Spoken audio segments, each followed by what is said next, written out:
ఈ దేశ ప్రజల, మన పట్టణ ప్రజల, మన ఇరుగు పొరుగు, మన గృహాలలో ఉన్న నశించుచున్న ఆత్మల్ని యేసు కోసం సంపాదించి కష్టాలు, కన్నీళ్ళు, దుఃఖము, వేదన, మరణము, బాధ లేని ఆ ఉన్నత లోకమైన 12 గుమ్మముల పరలోకం చేర్చడానికి పనిచేయాలి. ప్రాకారపు గోడలు ఆత్మీయంగా పడిపోయిన మానవ జీవితానికి సాదృశ్యంగా ఉన్నాయి. కోట గోడలు కూలిపోయిన పట్టణంలోని ఏ పట్టణానికైనా అపవిత్రమైన జంతువులు, క్రూర మృగాలు, అలాగే ఏ నీచుడైనా శత్రువైనా ప్రవేశించడం సులభమవుతుంది.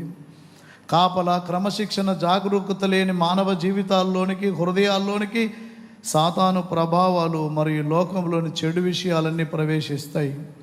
ధ్వంసమైపోయిన జీవితాలుగా అపవాది వారి జీవితాల్ని తయారు చేస్తాడు. పడిపోయిన, ధ్వంసమైన ఆ గోడలు నీ భర్తో, నీ పిల్లలో, నీ కుటుంబీకులో, నీ బంధువులో, నీ పరిసరాలలో నివసించే వ్యక్తులే కనుక అయినట్లయితే మనం చేయవలసిన పని ఏంటో తెలుసా? నెహెమ్యాతో పాటు కలిసి ఆనాటి యూదులు కట్టుటకు పూనుకొందమన్నప్పుడు మేము రెడీగా ఉన్నామని చేతులు కలిపి ఆ నిర్మాణాన్ని పూర్తి చేసి 3వ అధ్యాయంలో ప్రాకారాలు నిలబెట్టి 12 గుమ్మములను ప్రతిష్ఠ చేసి ప్రభువును ఘనపరిచినట్లుగా మనం అందరం కూడా ముందుకెళ్ళాలి.